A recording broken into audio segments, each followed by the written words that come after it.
Bien, amigos, Carlos Alonso, Horacio Montenegro, le dan el saludo cordial a través de la revista Salud y Previsión 110. Es un programa que se transmite por Carevisión los días domingo de 11 a 12 de la noche y los días lunes de 10 a 11 de la mañana. Hoy vamos a hablar de logros y desafíos de la industria turística de la salud. Pero como de costumbre, vamos a conversar sobre algunos temas que Horacio y un servidor consideramos que hay que seguir abundando. El sistema de salud está recibiendo cada día mayor flujo de informaciones en cuanto a formación de nuevos centros de atención primaria y diagnóstico, que como dice Horacio, hay que aclarar lo mismo, de que atención primaria en sí es una cosa, pero cuando se amplía con el resto hay que hablarlo. Estuvimos en San Pedro de Macorís. En San Pedro de Macorís vemos que la Iglesia Católica, a través de sus diferentes apéndices, por ejemplo, las hermanas mercedarias tienen a su cargo un asilo, como decimos nosotros, un asilo de ancianos, que es una residencia para personas de la tercera edad y que están alojadas en una residencia nueva, compradas por ella, con fondos de una instalación que le vendieron al ayuntamiento y que a su vez el ayuntamiento se lo cedió a la universidad, y que era el antiguo asilo que funcionaba en el Hospital George. Le pusieron el nombre de Hospital Carlos Teodoro George al nuevo hospicio y lo dirige una hermana Mercedes. Tienen 28 internadas o internos, hombres y mujeres, pero hay 102 habitaciones todavía que no están terminadas y están esperando cómo terminar. Cuando hicimos el recorrido, nos sorprendimos que vemos que van a hacer un centro de atención primaria en el lugar. Y dije, nosotros lo oímos siempre, que ustedes hablan con un señor extranjero. Dile que ya tú no eres extranjero, que tú eres dominicano. Y quisiéramos que nos den una mano. Andábamos con el obispo de San Pedro. De ahí fuimos al obispado y de ahí fuimos al antiguo Hospital George, uno de los edificados. La primera ciudad de la salud que se hizo aquí, se hizo en San Pedro. La hizo un médico alemán que se llamaba el doctor George. 5 o 6 pabellones que luego por razones no tuvo hijos, no tuvo heredero y se lo dejó a las monjas. Las monjas no tuvieron los mecanismos de mantenerlo y lo picotearon. Una parte está el oncológico de la universidad, el otro está la Universidad Autónoma de Santo Domingo, el otro es un hospicio, y van a hacer un centro de atención primaria y diagnóstico en el hospital principal, para lo cual la doctora Santana y el equipo que trabaja quieren, pues, ayuda, quieren terminar el hospital. Con mucho gusto. Y están solamente con la promesa de Mercedes Rodríguez, que es de esa ciudad y es de ese equipo, y que dice con mucho orgullo que cuando ella termine sus funciones en Senasa, se irá a trabajar a ese lugar. Muy bien.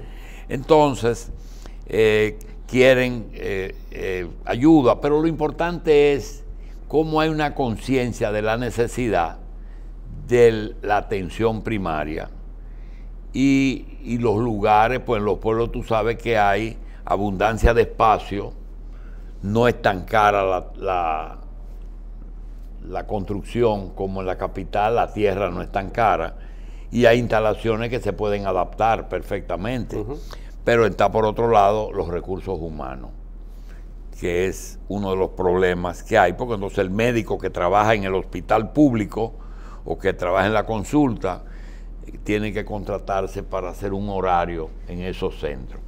Es una situación interesante y no sé cómo eso será recibido por las ARS privadas, pero me pidieron que te extendiera una invitación para que vayas a ver el lugar.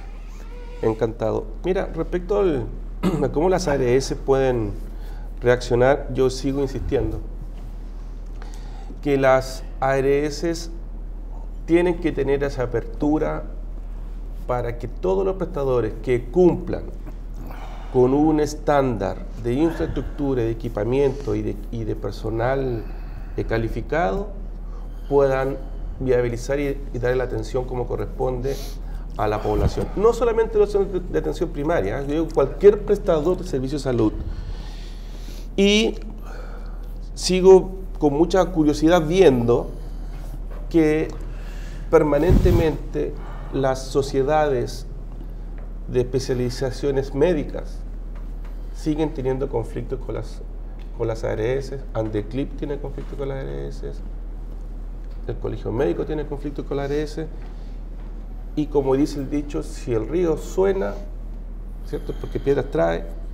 Hay que analizar qué es lo que está sucediendo. Yo creo que lo más complejo de todo y que las ARS tienen que evaluar es la congelación de sus tarifas por tantos años. Yo te comentaba antes de arrancar el programa que solamente un dato: en los últimos 10 años la tasa de cambio ha crecido aproximadamente en un 43%, y eso impacta directamente en todos los costos operacionales de cualquier empresa, no solamente del sector salud, sino que de cualquier empresa, y por lo tanto es necesario buscar un mecanismo que no depende necesariamente también de las ARS. Hay que ver las autoridades cómo diseñamos un esquema tarifario, unos aranceles que a lo menos se puedan reajustar en forma automática una vez al año.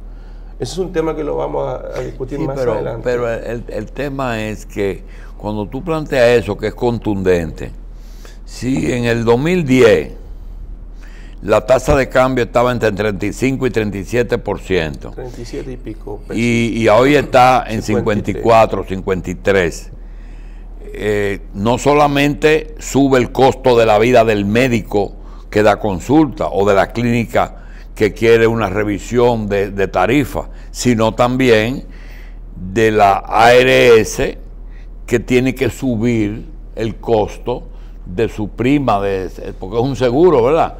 Entonces, cuando tú hablas de eso, se te ponen bravos los dos, porque hay una cultura de no querer oír las realidades. Si tú dices que un diabético puede y debe salir con una metformina para 30 días de la clínica sin tener que ir a la farmacia se disgusta con el que lo dice. Si tú dices que en las clínicas debe haber un centro de atención primaria, la ARS se pone brava. Pero si tú dices que ese centro de atención primaria no debe acelerar el referimiento de sus pacientes hacia la clínica y crear lo que se conoce como el bamboleo, es decir, llegó el paciente con una afección que se puede resolver ahí. No, hay que internarlo, porque todo tiene dos caras, y eso es lo que nosotros tenemos que entender. Nos hemos buscado, digo nos porque pero me he buscado muchísimas malquerencias porque la gente no quiere oír las realidades. No quiere oír las realidades. Cuando yo digo, es imposible para un médico, para un prestador de servicio, 200 pesos por una subsidiada de consulta. Es imposible. Es imposible ver un paciente en 10 minutos. Pero cuando le toca al médico, doctor, es imposible que si usted tiene un acuerdo de llegar a las 7 de la mañana e irse a la 1 del día, no es justo que usted esté a las 9 de la mañana leyendo el periódico y un grupo de pacientes esperando sin desayunar para que le hagan una analítica. Entonces, nadie quiere oír los problemas y va a llegar a un punto en que uno va a decir, bueno, que sea lo que Dios quiera, porque tú no puedes poner contento a todo el mundo. Sí, pero ahí solamente también tiene responsabilidad lo que tú dices sobre la tarifa subsidiada, eso le corresponde al Estado. Muy bien, pero el Estado... Y son todos los actores... Pero la gente piensa que el Estado es un saco sin fondo. No, pero son todos los actores que tienen que trabajar... Porque 300 pesos tampoco es mucho, ahora fue que lo mejoraron, ¿eh? Sí, eso es verdad. Pero, como te reitero, eso es un trabajo multisectorial, un trabajo que además todas las instituciones del sector de salud tienen que ponerse de acuerdo para mejorar. Pero ¿por qué no funciona el trabajo en equipo en salud?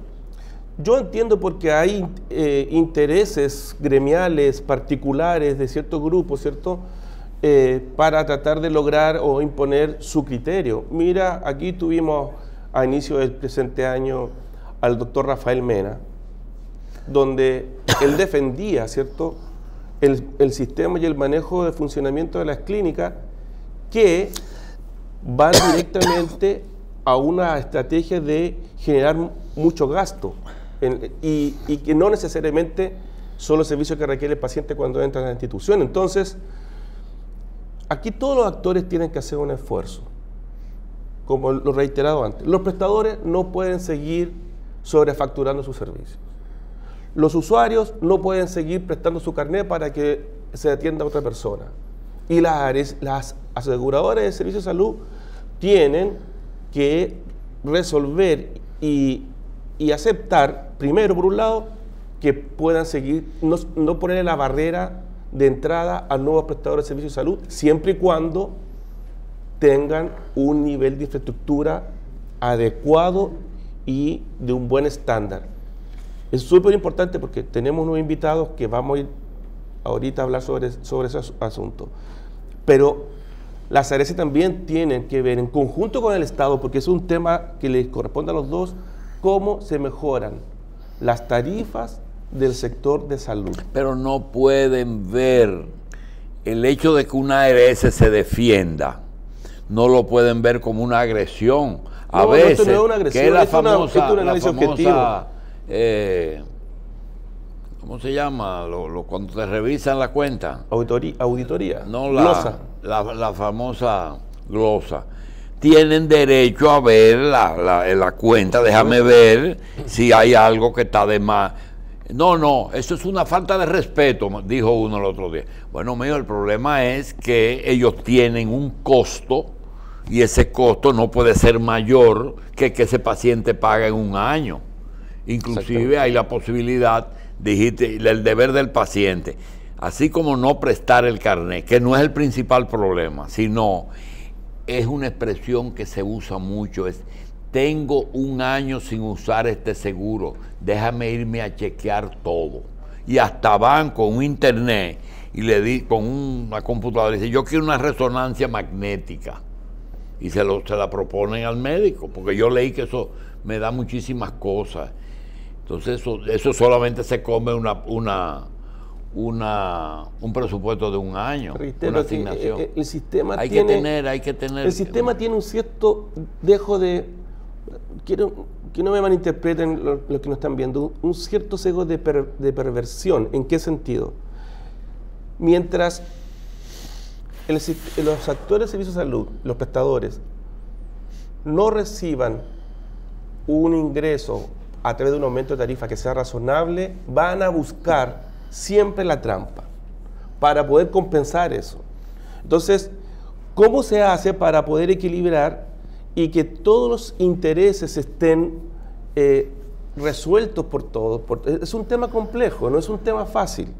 Pero yo entiendo que las ARS tienen que dar un primer paso. Mira, en diciembre salían las publicaciones en los periódicos con un título gigante.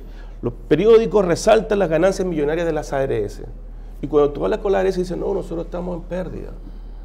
Entonces, ¿cómo entonces uno entiende esta lógica? Pero eso es un tema que vamos a seguir abordando más adelante. Me quisiera hay una cosa que es el divorcio de esos sectores. Viven en constante enfrentamiento. Ayer me decía un dominicano que reside en Puerto Rico, me dice que se supone que la unidad familiar es lo que hay que mantener, la unidad de la familia como célula principal. Me dice, sí, pero hay otro problema. El enemigo principal que tiene la pareja es la pareja.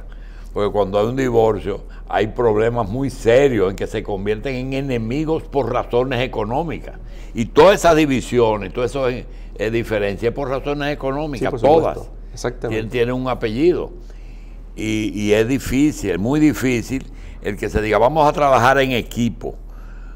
Porque en todo hay un punto. Hoy inclusive, ahí están firmando un acuerdo con alguien que nosotros que pensábamos que hoy iba a haber una declaración de guerra entre China y Estados Unidos. Sin embargo, hay un acuerdo comercial.